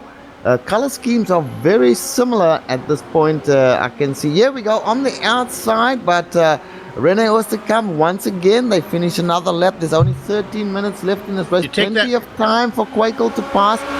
No need to rush things. Now he goes to the inside. He'll get the job done here. He's got the preferred line. Into turn number 1 does Quakel and gets the job done. Well done. That's the kind of pay me now or pay me later type thing there where Oosterkamp take that tight inside line through the hairpin. That held Quakel back, but you just don't get the drive off the corner, and that allowed Quakel to have that great run down the main straight, was able to gobble him up by the time they got to corner 1. So your new leader is now Jeroen Quakel, Oosterkamp right behind him. The interval between Oosterkamp and back to Slavasi is about 1.5 seconds. Now we saw that when Quakel was leading the last race, the previous race, he was able to hold off Unisylvasti without too much of a problem. So there's no pit stops here, and he is ahead now, and there's a car in between himself and Unisylvasti, so he should, all things being equal, get away with this one, and that will be a really good finish for him. Looking at Knut Martinsen in a great battle for 7th position with Adam Tierney, and also in the mix is Evan Emery. We saw that before. Emery's a glass car in there. He now pokes his nose in there, trying to see if he can... Oh, and spinning off, that was Martinsen. Knut's going to bring it back out. He's going to lose some positions. Looks like he's going to cycle out in about 12th, 13th spot. You know, we talked about Arnaud. Well, there's a spot for Arnaud right now. And Arnaud, yes, and he got past Potter as well, so he's in 12th position right now. Knut trying to do his very best to hang up in there. So now how did that work out for the drivers in 7th position? That put Tierney in 7th, Emery right behind him. And Jarno Hirt's fallen back to 6th position, but from pole down to 6th, he's still doing a great job just staying in that top 10 there. Adam Tierney now will be the next one. There's about 3 seconds for Adam Tierney before he catches up to Hirt. So Hirt's got himself a good position there in 6th place at the moment, just behind Ty McLeod. We go up to 4th position. We talked about Yannick Nienhuis trying to hang on like Hertz. Well, here comes Ty McLeod behind him. Oh, Nienhuis going a little bit wide. Let's see if McLeod can find a way around here. Again, Nienhuis takes the inside line that's going to let McLeod do a little over-under. Not going to be able to get it done there. But McLeod, I think, has his number. Leave him some room there, boys. Don't squeeze him. Nice racing from both of them. Now, watch the line. Watch the drive that red car is going to get from that better line off the corner. But Nienhuis doing a pretty good job of holding on. At the moment, but here comes Ty McLeod. Into turn number 1 they go. Not quite there yet, and now a little bit of later braking from Ty McLeod gets in the position. Well done. Well done from both of those guys. That's how you race hard and polite. Nice job from Ty and Yannick on that one. Yep, now let's go and have a look at the front once again. Unisylvasti, he's catching up here to Rene Ursicum. Rene did a great job and managed to get himself into P1 at one stage, but then he was run down by Jeroen Quakel, and now it looks as if Unisylvasti is doing the same. So hopefully Rene Ursicum will be kind enough to let Unisylvasti pass. He's not, of course, obliged to do that at all. So let's see what happens. We don't need to go there, but I just want to give a shout out here to Kerry Nolden. Remember, Nolden had a not so great race. He's worked his way up into 9th position now, 8th position. Yeah, Kerry was in 3rd place for much of the... I can't remember where he finished, but he certainly was in 3rd place for a while in the first race. We'll keep an eye on it. He's coming. Yeah, let's get back to Unisylvasti, who's right on top of Rene Ursicum at the moment, as they've just gone through turn number 1, 2, and 3, just followed. Now Ursicum battling to stay ahead here. He's in 2nd place, of course. This will be a battle that Unisylvasti will hope that doesn't carry on for a long time, because he wants to set his sights on Jeroen Quakel. Although I think with a 1st and a 2nd and a 1st and a 2nd for both our leaders, this might turn out to be very even for both of those guys, Bill. If Uni gets past here, of course. Actually, we're assuming that Uni does make this pass. It'll be bad news for Quakel because his win was in the sprint race if it plays out the way we think it will, and he's not going to get quite the points that Savasi will get for winning in the feature. And again, if you're trying to catch somebody, you got to try to make up some points with only one race to go. And Road America next time. Boy, you don't want to miss that next week. That'll be a great finale. What a great place to wrap up the season. I think so too, and a good track for these cars in particular. These cars will like that sort of Grand Prix feel of Road America.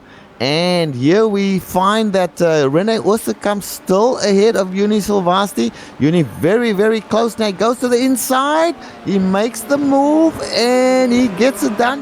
Rene gives that up. I think Rene saw the writing on the wall and gave that up a little tamely, but good job from Rene because Uni Silvasti was not to be deterred there. He wanted to get by him. Just under 8 minutes to go, and the unit needs to knock off 2.4 seconds of a gap between him and Jeroen Quakel. That'll be a tall order, but we'll keep an eye on that. Let's drop back. There's a nice battle going back here. I want to go to Kerry Nolden. He's running in 8th position. He's coming up on the back of Adam Tierney and Jarno Hertz. Now, this is interesting. Probably the fastest driver of those three is Nolden in the last one in line. Probably the slowest driver of the three is Hertz. The guy right in the middle is in the middle, Adam Tierney. We'll see these guys all get together. This should be a pretty good battle, probably in a lap or two here. What a good job from Jarno Hertz, though, huh? Richard running in 6th? I think so. I think Jarno's done a fantastic job. He's still in 6th position at the moment. And Adam Tierney behind him. So that's fantastic. But here comes Kerry Nolden. He's cut that gap slowly but surely. I was just having a look at the clock. There's 7 minutes still to go in this race. As we see Jarno slipping his way into turn number 11 there, but managing to hang on and still in front of Adam Tierney. Great job. And now Adam goes to the inside. He'll get the job done in turn number 1. And that slowing down of the two cars there for the battle means that Kerry Nolden looms up on both of them once again. Still plenty of time for Kerry to make the pass on these two drivers if he can do it. Kerry must have a big budget for tires because he smokes them almost every time coming into the T corners. Let's see if he just locks them up. See if he does it again. They're not this time. Having a good run. Yeah, Bill, you know from your own testing with this car, the tires tend to lock up pretty quick if you apply the brakes too hard. I was locking them up all over. And it won't turn when you lock them up. I realized that. Yes, They have a tendency to keep going the direction that you're aiming. All right, here comes Kerry Nolden. He's right on the rear end now of Adam Tierney. He's got, that's Jarno Hertz, sorry. So Jarno Hertz, he doesn't get the job done there. Jarno gives him a little bit of opposition there. They go into the right-hander. This is the final corner. They start a new lap. This, of course, is lap number 16 they're starting now. And this is not a job done yet. Kerry Nolden goes to the inside now. He's going to have to brake deep. And he does get it done. And now he's following Adam Tierney once again. Jarno Hertz moves back one further position, but still he's in the top 10. Great job. Got 1.5 second lead over Emery. Nothing much going up front. The Quakel-Silvasi gap pretty much holding steady. We'll keep an eye on that using timing and scoring. If we see anything weird happen, we'll jump on it right away. And something weird is happening to Koen Rutgering. He was just off track, back on again, so nothing to talk about. Don't need to go there. But at the moment, I want to say that Richie Arno was telling us the truth when he was in the interview, Bill. He's moved up into 10th place. He's doing a great job. He really liked where he was doing. As we look at this battle for 15th position right now, side by side on the inside, that's the familiar yellow and blue car of Kmart, Knut Martinsen. Now on the inside is Christian Tkach.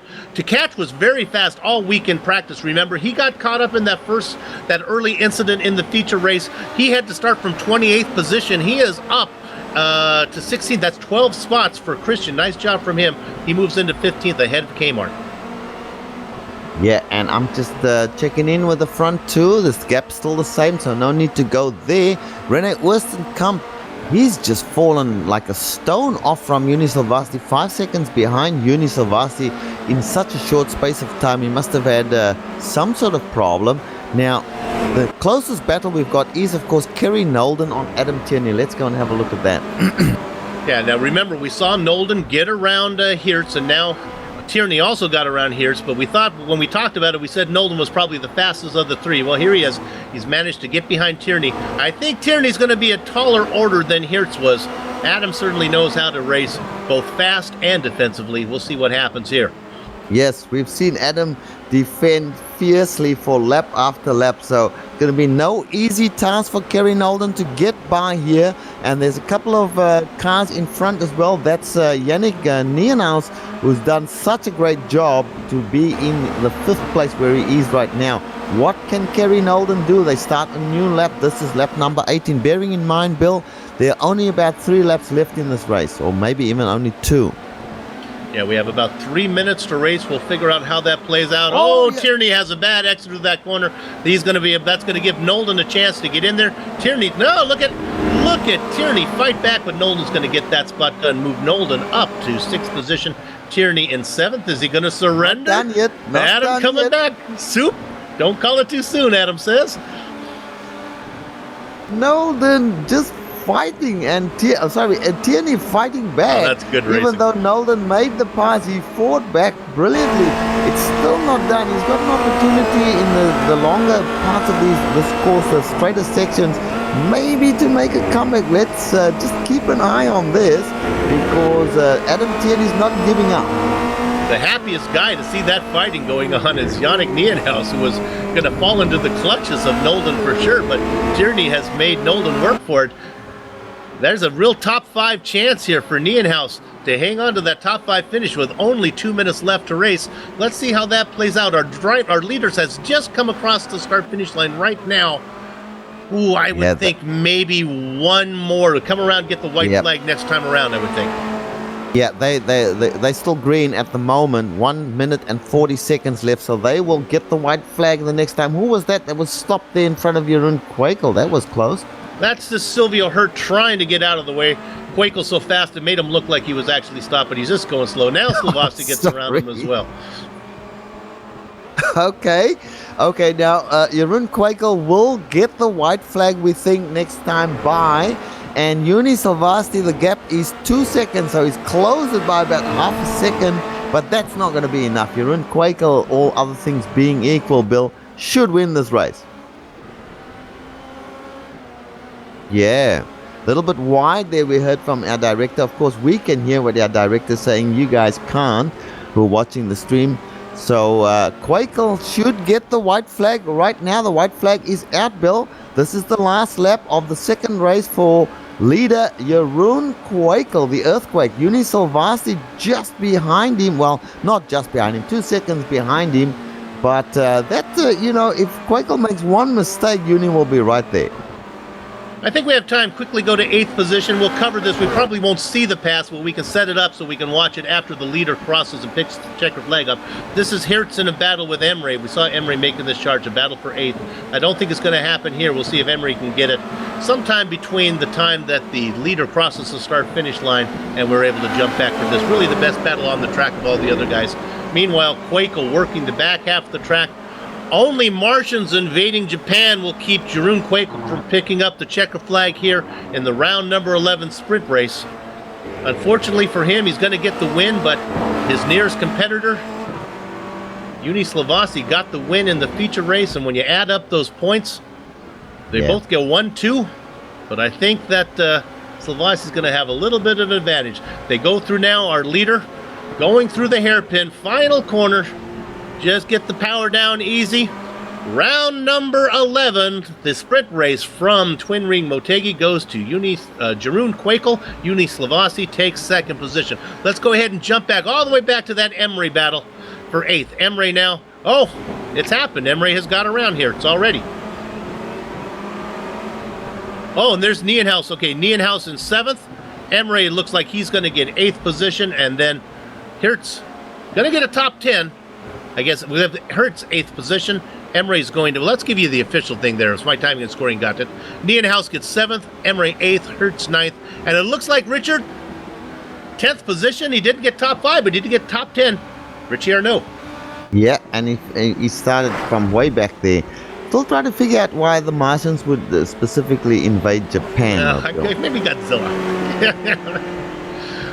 Okay, I believe that takes care of all of the drivers on the lead lap have finished. 21 drivers on the lead lap. This is the Global Sim Racing Channel's coverage of the Apex Online Racing's Formula Renault 2.0 Championship. We're going to take a short break, come back to do it in the right order this time. Run down driver standings, then do interviews, and then close up shop. Back in a few.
Welcome back to Global Sim Racing Channel's coverage of the Apex Online Racing's Formula Renault 2.0 Championship.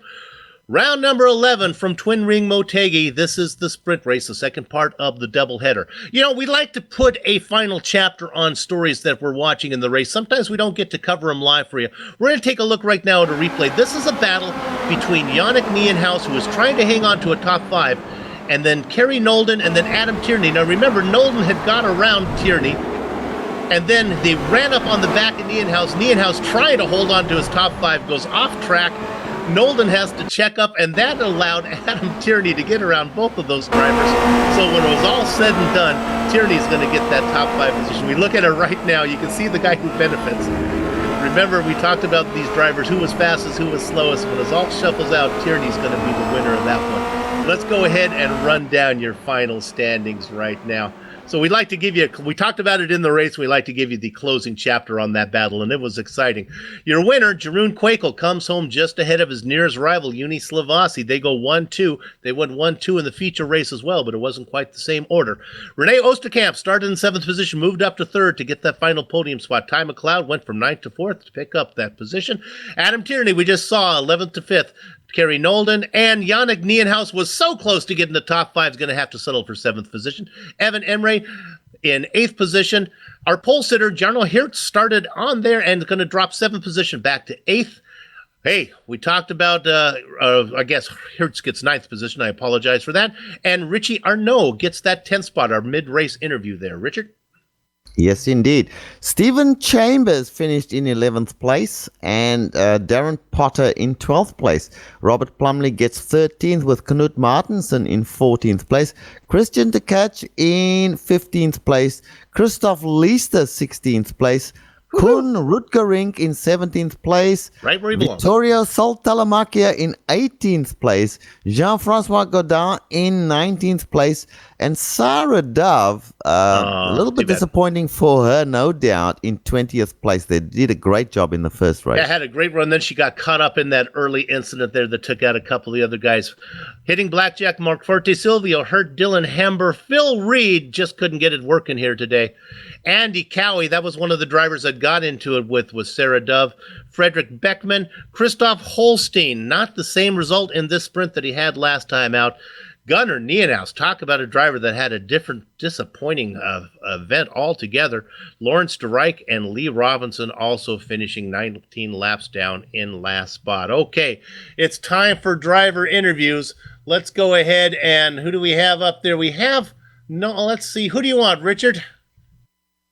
Let's have a look. We have got plenty of guys here. Let's talk to Jarno Hertz, if you don't mind. Okay, let's bring him in. He started on the pole of the feature rate, and we thought Jarno had a very strong race, finishing in the top 10, actually coming home in 9th, but did a great job. Go ahead, Richard. Jarno, you have a copy? Yep, I am here. Jarno, that was really terrific, the job that you did there. Starting from pole position and hanging on and coming home, where was it? In 9th place, a top 10 finish. You always expected those fast guys to come through, but you hung on pretty well in that race. Congratulations. Yeah, thank you very much. I do think a top 6 was definitely possible, but starting from pole from the first time, so I was a little bit nervous to say, and yeah, it didn't help me on my lap times. So I think I drove on the first place for about 5 or 6 laps. Then the faster guys were coming through, as you said. And yeah, well, it has no use really fighting them really hard, because you know they're going to get you anyway sooner or later. So it's better to let them through on the straight so you don't lose that much time. And yeah, well, on the last lap, a bit unlucky with, as I saw on the replay just now, Yannick coming off track. So yeah, I didn't know what to do, left, right, and then Evan went to pass me for the points, for the last few points on 8th position. So yeah, well, definitely a good race for me, I think. Yeah, absolutely. And your first race, that was the one that put you on the pole position. That would have been, I think, was 15th or 16th place finish in that race. So a good day for you, I would say. Yeah. First, say the spin wasn't my intention. As Phil said in the sim, Jarno, it was a spin for pole position. Okay, I wouldn't see it that I wouldn't see it that way, because it was not my intention to do so, and I already spun for 2 times during the feature race. But all right, it's quite cool to start from pole position. There's a lot of pressure behind you, but yeah, I enjoyed it. Okay, Jarno, well, congratulations on a good day at Motegi. Of course, next weekend will be the final race at Road America. You looking forward to that one? Yeah, I haven't driven that track, so definitely looking forward. It's a long track, get out lap there. times with 2 minutes, and yeah, have fun. Yeah, get out there and do so. It is a great track, one of the best American tracks, possibly one of the best tracks in the world, some people say. But get out there and do some practice, and we will catch up with you next week. Congrats. Thank you very once much, again. guys. Jarno Hertz, 9th place finisher in the sprint race today. 15th place finisher in the featured race. Now we're going to talk to a driver that had a great points day. We're going to bring in Ty McLeod. See if I can get him, actually move him to where he needs to go so we can talk to him. There we go. We'll bring on in Ty McLeod. Great points day from him. I believe he was Ty 6th in the feature, 4th in the sprint. Did I get that right? I think so, yeah. Could have been 6th or 7th in the feature. Yeah, there we go. Now, how did it go for you out there? You had a nice run in your car there. Got a little exciting at the end. Yeah, how good was that? It was brilliant, man. Starting 9th, like Richard said, I was hoping to go a little bit forward. I managed to go forward. I think 4th was probably the highest position that I could achieve tonight in the sprint race. So no, I'm really happy with that. It was brilliant just getting past Yannick. As soon as I got past Yannick, I had to keep my eye on Adam Tierney because I knew he was quicker, and if he got past, he could catch up and take my 4th. But no, I'm happy I managed to keep it. It is a funny animal, this sprint race, because for you, it was interesting to watch you. You're getting around some of the drivers that were ahead of you, like Hertz and Kmart Martinson, who started in front of you. So you're making those passes all the while you're being passed by Quakel and Slavasi, and it is fun. Oh yeah. There was no point in fighting them. I mean, I think it was 3 laps in or something, and Jeroen was already on my ass. So it was no, there's no point in fighting him. He's far too quick. He's going to take me far before the end of the race. So there was no point in fighting it. Same with Uni. I was just kind of hoping that they would get past me, maybe cause a little bit of trouble up front, and I could maybe lock into an extra position or that. Well, you got to be happy. Good results in both races today. Be a good point race for your team. Off the top of my head, if I remember right, Infinity Racing, right? Did I get that right? That's right, Infinity. Hey, to and beyond. Who's your teammate? Lawrence Sudden Strike Derek. Oh, unfortunately didn't finish. Well, not quite the points day from him, but you'll have to do the heavy lifting today. Well, congratulations. Thank you very much. It's fine. I'll kick Lauren's ass when we get out of this. That's right. It takes a village. Ty McLeod, a good result from him today. Richard, I'm going to let you talk to somebody I think that deserves to have a little time with us here. Let's go ahead and bring in Sarah Dove. She had probably her best feature race win. Sarah, do you have a copy? Hello. Can you hear me? Yeah, sure can. Go ahead, Rich. Hey, Sarah, a great race in the feature race today. You obviously liked the track. You did so well. And it's a pity that you had that drama in the first lap or second lap, whenever it was in this race. But a good day for you overall. Yeah, I suppose so compared to other ones. I did really well in the feature race, much better than I expected. I got my best qualifying of 16th, and then was 12th at the start of lap 1, and then when the sort of big crash happened, I came out of that 6th. So that was way higher than I ever thought I'd be, and I tried my best to keep Ty behind me, but I made a little mistake near the end and I passed him. Well, we watched you. Sorry, go ahead. Sorry.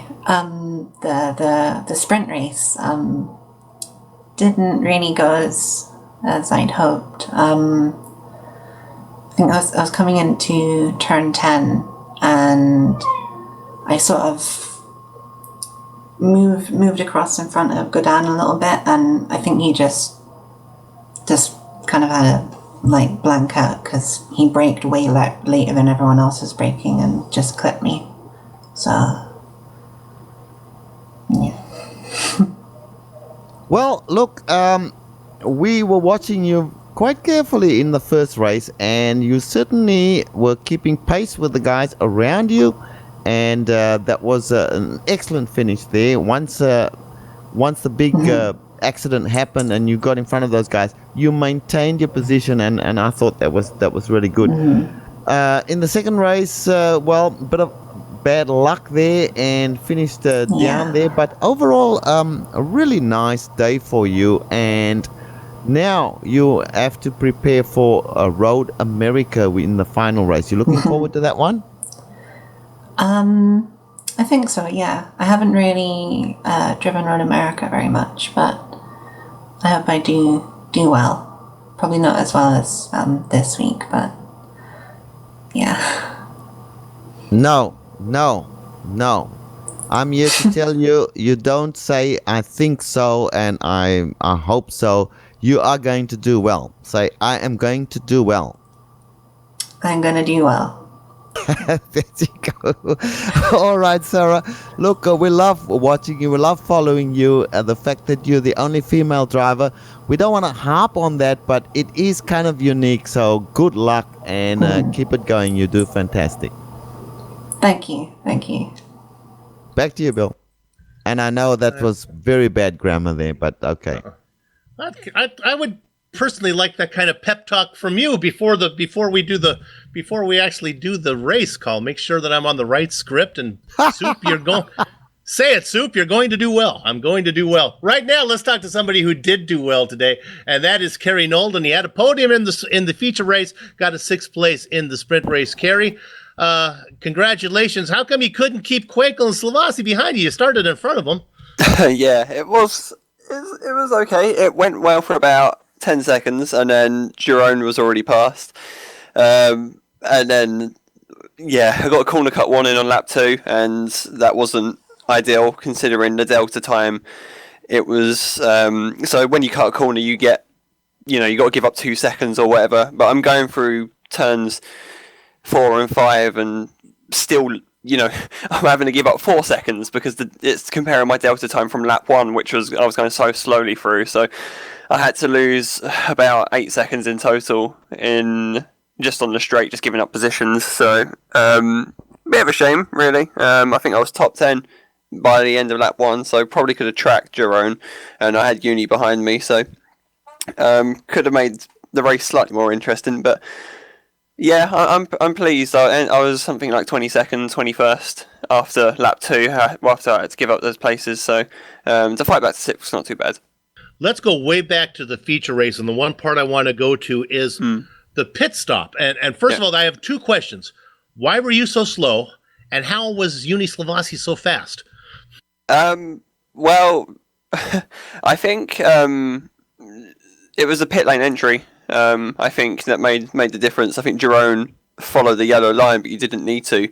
Myself and Uni literally took the tightest line possible. The grandstand was basically the barrier, and we just navigated around it. And that's not an illegal entry. So we both knew what we were doing. However, Uni also remembered to uncheck the tyres because there's a strange glitch. I don't know. I didn't know this until I went into second practice before the sprint and tested it out. But I had the tyres unchecked at the start, like I normally do, and I turned in, and I don't know. It just flicks all 4 tyres back on. So I went up on the jacks thinking I have no idea what's going on. Luckily, the tyre stops are relatively fast compared to some other cars. So and thankfully I had a big gap behind. But yeah, it was just a disaster. I think I could have.